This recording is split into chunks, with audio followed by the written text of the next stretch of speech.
god, remember my utterly pedantic biology instructions? Yes, and Should I read them out? Yes, do read them out for the entertainment of the audience, and I will put a picture of your goddamn spirit level that you spent how long making? Like half an hour? Yes. You tried to make a picture, you tried to make a spirit level image out of shapes and pages. I still to this day... I didn't want to run into copyright issues and all that stuff of referencing where I found the picture of the spirit level. So there. Excuses, ladies and gentlemen, excuses. Excuses for my not doing what I was meant to do. Exactly. What's it called? Is it Biology IA template? No. No, it was not template. No, it's Planaxis sulcatus, which is a different snail. Oh, but the one thing I can pull. Sorry if it's a bit echoey. I'm actually leaning underneath my table right now.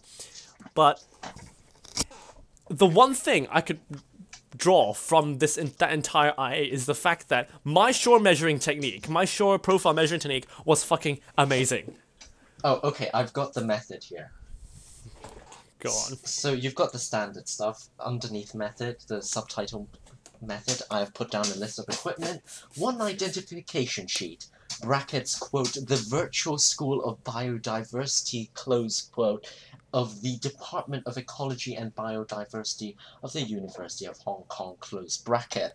150 cm by 50 cm quadrat, one random number sheet, one tape measure, one tray, and one pair of tweezers. This is where the pedantry begins. Step 1. Lay a tape measure horizontally across the tidal height of 150 centimeters from chart datum to use as a transect line, making sure not to place the tape measure on any bumps or any ditches, so as to keep the transect line at the correct tidal height. 2. Assign every 50 cm range, starting from 0 centimeters and going up by 50 centimeters each time, that was in brackets, a number in order of its distance from the 0 centimeter mark of the tape measure. 3. Using a random number table, get 8 sites to measure from. 4. Collect all the P sulcatus within the quadrat areas, asterisk, superscript, exclamation mark, superscript, question mark, brackets, using the tweezers to get those that are in the crevices, close brackets, and quote, and count them to find how many were in each quadrat area. 5. Note these measurements down in a raw data table. 6. Repeat steps 1 to 6 but at 100 centimeters from chart datum. 7. Perform a Mann-Whitney U-test with the data collected. Now we go on to what was in the asterisk, superscript, exclamation mark, superscript, question mark. Asterisk. Place the quadrat so that it is facing away from the sea. Brackets. See image 5, example of a quadrat facing away from the sea. Close bracket. Indeed. Wait, facing away from the sea? I thought we said... It was facing away from the sea. Shut up. I'm not doing it again. I don't remember if it was facing away from the sea. I thought I said we had to look at the sea in case a big wave came in and we were swept away. No, the quadrat faces away from the sea. Not we face away from the sea. Anyways. How can a quadrat face away from the sea? I have a picture to describe that, don't I? Send it to me and I'll put it in the edit. It even says not to scale, but is actually to scale. Okay, anyways. Superscript exclamation mark. When collecting specimens, always face the sea to give yourself better awareness of whether a dangerously large wave is about to hit the shoreline, giving you more time to remove yourself from danger.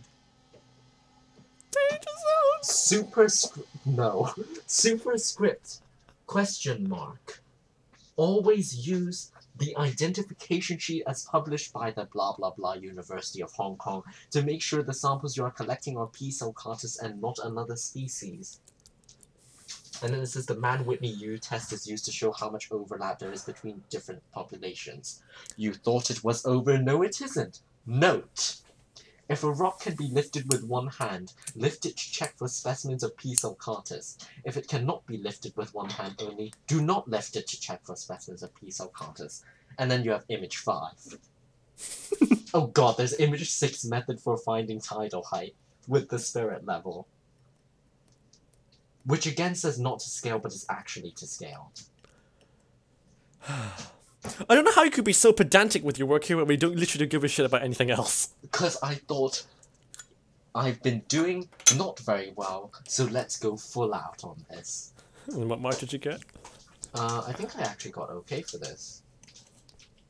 I don't remember the exact mark though. And there are like a billion different screenshots of equations because I didn't know how to do them in fucking Word. As you would. Look, I'm not good with computers. Evidently so. Oh god, seed germination IA. No! This is just like hell in a folder. Niet! Niet. Actually, how about you tell the ladies and gentlemen the story of the Niet as well? Oh, okay, so Jacqueline, who is our resident artist, yet hasn't appeared on the channel yet, funnily enough. Yet hasn't appeared on the channel yet. You have English, to deal with... I speak English gooder. You have to arrange with her for Portal. Yes, Portal might appear on the channel. Oh, hype. Yeah. Hype. Anyways, Hype. I went with Jacqueline and another friend to watch a opera, which was The Tsar's Wife. The Tsar's Wife? The Tsar's Wife? Or The Tsar's Bride? Shoot. Search me, I didn't go with you. I was too busy. Hold on, it's on my WhatsApp. The Tsar's... I think it's The Tsar's Bride. Yes, The Tsar's Bride. We went to watch that, and then so... Lubiasha screams, Niet! And then there's a fat guy in the opera called Soberkin. And then Jacqueline says, during the interval, what I want to see in this opera is that fat guy screaming Niet. What happens in the next part of the opera? Quote Soberkin, Niet. That has been part of our lingo for a little while now. We should start using it again. Niet. No, that... Sorry if your ears broke, but... Didn't you do Phantom of the Opera and karaoke? Many times. We've done Phantom of the Opera so many times because it's one of those because one of those things that you do all the time in karaoke because it's just so iconic. Every single time we've had karaoke, we've always sung Phantom of the Opera at least once. We've always sung an ABBA song. We've always sung Bohemian Rhapsody. We've always sung which Carton doesn't like because it's too long. Oh, he said he didn't like this guy blasphemes. Come on, girl. Girl, please. He says it's too long, right? And what we proceed to do is that my friend and I proceed to deafen him for the next, how long is it? No, it was Jacqueline and you, right? Yeah, exactly, Jacqueline and I. We proceeded to deafen him for the next, what? How long is it? Bohemian Rhapsody. 6 minutes, roughly. Yeah. It's one of those songs, you know, I might not know all the lyrics to them completely off by heart, but I know it well enough to, you know, belt it out. Yeah. And another one that we do is Phantom of the Opera. We can't do Phantom of the Opera. We can only do Phantom of the Opera until the part where Christine goes ballistic. I'm saying this. Two things, actually. Yeah. First of all, going back to Bohemian Rhapsody being too long. Bitch Please, one of my favourite epic songs, Kingdom of Heaven, is 13 minutes, 35 seconds long. I mean, if you pay attention to the War of the Worlds space opera... Hang on, iTunes, you know, that whole thing is basically one song, even though it's divided up into different tracks. There are different songs in it, but you could basically play the whole thing all the way through. And it really only makes sense if you play the whole thing through, otherwise the story isn't going to match up. Oh. How long is it? What? It's very nice. Is it basically, it's split into separate songs purely for the purposes of... storytelling. Organization. It is. Hang on. Oh, going back to Phantom of the Opera, have I showed you the Nightwish version of Phantom of the Opera? No, have you? I might not have. Though I have shown you the infamous Fish Master. I'm not gonna try to sing... No. No. Yeah, the War of the Worlds in total is 1 hour, 35 minutes long. It's basically an entire story. It's an audiobook. With music in it. A music book. Yeah. A music book. Oh, God. Oh, super price. Go on. Go For on. those of you who do not know what I'm talking about, that is the misheard lyrics version of the Nightwish song Wishmaster, which I again almost called Fishmaster. Mm-hmm. Hamster, a dentist, hard porn Steven Seagull. Somebody needs to actually just get a seagull, right? Lock it up in a cage, get a permanent marker and write Steven on the side, and just send it to Tarja to run in with no explanation. I think they've known now. I think they've known. And she'll just be like, what is this? Oh be like, god, why? remember the Nazi seagulls? Hold on. What did the guy call the seagulls? There's basically an anti-seagull irritable- Facebook page. No, it was yellow-beaked sky Nazis. Yeah. Yellow-beaked Big sky Nazis. Nazi. I'm searching that up on Google. Ireland has an anti-seagull Facebook page, yeah. Protest against the seagulls. They're destroying the economy, our sleep, our children, our sandwiches, our sonic landscapes, and our lives. Enough is enough. Do you know what are the pictures of the banners in the protest? Isn't it a seagull attacking someone or what? No, well, there's that, but, not without my sandwich, seagulls are rubbish, never forget the gulling of 89, you go, gull, and The gulling of 89. avian sea bomb buckets. Harsh. Harsh, mate. Harsh, very harsh. There's a picture of a guy rock climbing and 2 seagulls are attacking him. 2 seagulls attacking a woman, right? Comments. Behold the face of evil. Misogynistic fucks. Is your man in the background, both armed with a baseball bat and smiling? Seagull apologist? He's only smiling because he knows he's just about to bludgeon those yellow-beaked sky Nazis. There's nothing he loves more. Bloody hell. New evidence suggests seagulls are now being used by the government to spread chemtrails. I still don't get the whole chemtrail thing. Seagulls are Why? anti-Catholic. Yeah. Because there's an article that says doves released at Vatican attacked by crow and seagull. Yes, yes. Did you see that? Did you see that? The No, I pictures of haven't. the doves in the Vatican being attacked. Oh my god. Doves Vatican attacked. Doves released in Vatican are immediately attacked by a vicious seagull and crow.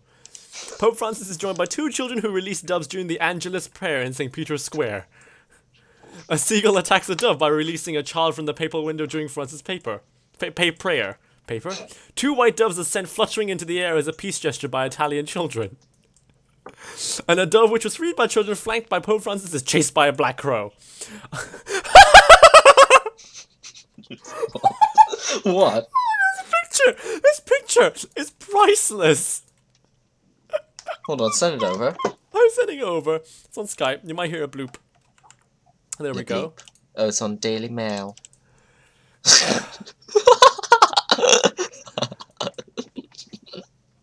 Its legs look like, you know, ducks when they're swimming in water. Yeah. Yeah, it looks like that. There's a song that goes, on the wings of a pure white dove, he sends his pure sweet love. A sign from above, on the wings of a dove. Nope, not this time. G Brown, G Brown. No! No! I refuse. Anybody who doesn't recognize that, go onto YouTube or any sort of video thing and search up Golden Brown Rap. I think it's by the Impressionists. It is beautiful. I can't watch it again, ever, because I suffer really badly from secondhand embarrassment. Spending taxes like water, no tomorrow, so I borrow each financial quarter. Yep. What was it? I tax you 50p to the what? Something, something, something. I'll tax you 50p to the pound like that. Oh, what was it? 'Cause he's brown like that. He's brown like that. I'll tax you 50p to the pound like that. Yeah. Oh, bloody hell! That thing is pure gold. Pure gold. Unfortunately, I can't ever watch it again because, you know. Yeah. Yeah. Anyway. What next shall we talk about in this Britain situation? turns into Waterworld. What, that shitty movie? What? Which Have one? you not watched Waterworld? Oh my No. god, it is such shit. Okay, some people might think it's nice. I hated it. Let me I've Google watched it. it like... It's You know, I post-apoc. say this. It's a post-apocalyptic movie, yeah. Saying this, I've watched it like 3 times. I still hate it. Like, what? Released to mixed reviews. Mixed. That's I've never watched nice. this. Gregor deciphers the Asian symbols on the map using an old China Airlines magazine. How? Okay, I'll watch it. I'll watch it sometime. I've got Have other you things watched to watch. Gravity? No, I haven't. If I say this, is it spoilers, or is it old enough not to be spoilers? Probably spoilers, if I'm honest. So I don't say it. Yeah. Yeah, because I. Spoiler alert! See, people say it was- Spoiler, spoiler, spoiler alert! Spoiler alert! Basically, Sandra Bullock. Sandra Bullocks. Shit. That's gotten Sandra- into you too much now, hasn't it? Sandra Bullocks. She gets into Bullock, a Chinese. singular. Huh? Bullock is singular of bullocks. Sandra Bullock gets into a Chinese spaceship, and because she doesn't know what any of it means, she just presses randomly. Yeah. Yeah. That wasn't very spoilery, actually. No, doesn't spoil anything. Not really. No. Yeah. The Titanic sinks. Do you remember that thing going around the internet of people who didn't realize the Titanic was a real thing? They thought it Are you was just shitting me? they thought it was fictional until some What, people because of that fucking simulator? No. It was people on Twitter who were saying after watching the movie, you know. They say I can't they weren't saying that I can't believe Titanic was real, you know. They were saying, thank God it was a story or whatever. Hang on. I'm gonna type idiots Titanic fictional. Titanic These imbeciles thought the Titanic was just a movie. Is it bad that I didn't know the Titanic was real? Always thought it was just a film. Only just found out the Titanic was real. Nobody told me Titanic was real. How am I just finding this out? And what the fuck? I never knew the Titanic was real. I thought it was just another movie I hadn't yet seen. Guys, the Titanic was real? Yes, darling, it did. Oh god. Oh, this is like a complete segue. Do you remember Idi Amin's title? I don't because it's too long. His I'm looking at the Wikipedia page. His Excellency, President for Life, Field Marshal Al-Haji Dr. Idi Amin Dada, VC, DSO, MC, Lord of all the beasts of the earth and fishes of the seas, and conqueror of the British Empire in Africa in general and Uganda in particular.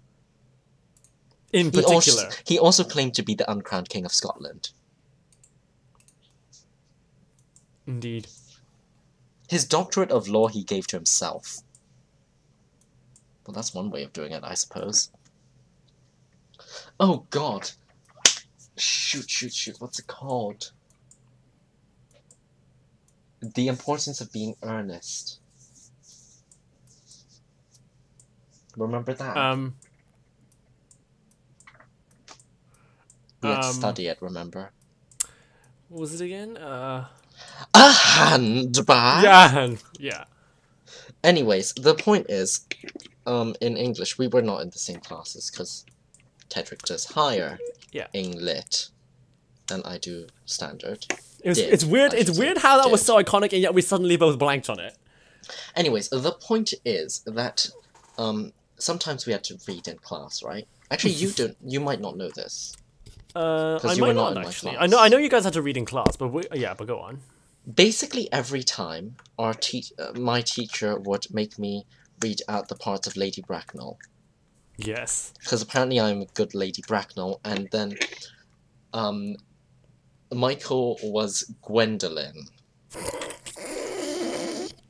Now, Gwendolyn is well known for saying out when she is distressed, "Mama."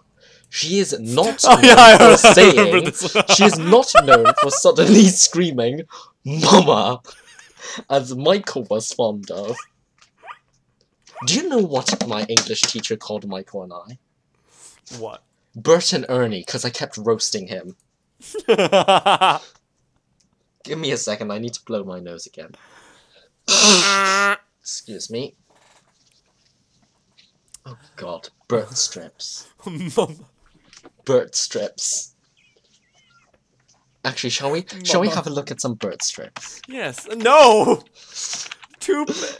We'll do that in our own time, not for something we're going to put out on the internet, because we're going to be laughing at very politically incorrect stuff. Oh shit, I've clicked something. Images. I'll try to find a relatively tame one. Ernie points out their next victim. The fourth wall means nothing when there's killing to be done. So what if they're kids, Bert? If God didn't want them to die tonight, he wouldn't have put them in front of you with that bat in your hand. Yeah, I need to show you. I need to show you this this comedian that I've didn't find. My friend introduced him to me. What was he called? Oh shit! What was he called again? Shit. We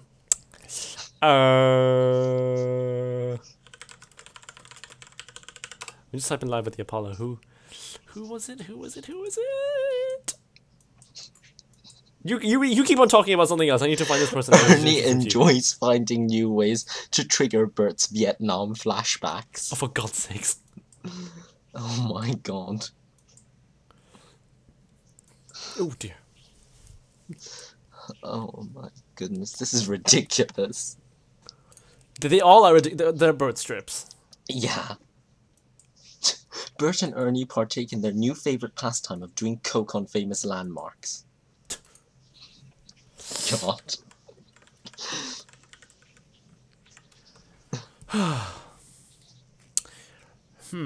I still need to find this. I'll tell you afterwards, because this is just too much here. It's too good.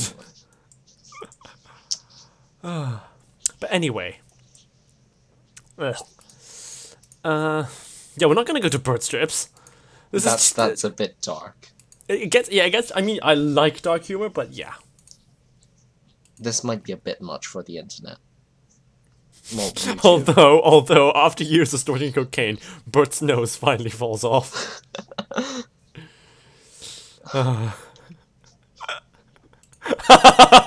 Okay, I'm not saying this one. No. Too good. Anyway. What? I'll send it over to you, and then I'll see you laugh. Right.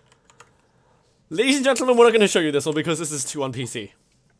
Okay. Oh shit, I didn't silence this one. I have two phones on me right now, and you heard that. Oh my god! Unprofessional! Yes, because we are very professional here at the Shamrock Tram. Yeah. Oh yes, the comedian I was talking about, Joe Lycett. Very, very funny. Okay. Very funny. I'll send you something over once we finish up this session of podcasting. Right. Oh my god. There was a mammoth? Oh right, there was a mammoth in Sesame Street. Was there? I don't remember this. I mentioned I didn't watch too much of Sesame Street, I just watched the Muppets more, but... Yeah, apparently it was called Snuffy. Oh! Oh my god, Snuffy, yes. A mammoth with no tusks. Tusks or visible ears. That's a mammoth, that's an anteater. That's an anteater. Oh, it was? I don't remember. No, it's a mammoth, but to be honest, it's more like an anteater. Jesus. Yeah, but I watched the Muppets more than I did with Sesame Street, because I just found the Muppets. How can I put it? It dealt with more real world issues in a more sarcastic and humorous kind of way. Right. That's probably taking it too deeply, but... Plus, I also love Kermit and Piggy. Do you remember Miffy? Yes. I had a Miffy plushie. If Miffy opens its mouth, then it's like Predator. Why would I ever think that? When Miffy opens her mouth, she looks like the Predator. Think about it. Miffy has 4 jaws. Actually, as you can, ladies and gentlemen, as you can tell by the silence, I am suitably perplexed. Images. Miffy, Predator. This... Okay, there was actually nothing. Oh no, there is such an image. Haha. Think about it. Miffy's mouth lines are across. Yes, I know what you mean. Yes, so Miffy is Predator. Predator Rabbit. I'm not sure where I'm going with this. No, but do you remember, what was it? Ugh. The whole Predator mouth thing. Remember the new Lexus? The new Lexus corporate design. That's also known as the Predator mouth now. What? Why? I'll send you over a picture of... Hold on, Lexus what? Lexus logo design, you say? No, Lexus grill. Lexus grill. Oh, the sort of hourglass type thing. Yes. It's sort of... I think Infinity is copying it, isn't it? Not really. Not really. I don't think so. Not really. Infinity car. Not as much as Lexus. I know it's curved inwards on the Infinities, but nowhere near as massive as the Lexus. How did we start talking about this? I told the ladies and gentlemen this is how it works. Yes, indeed.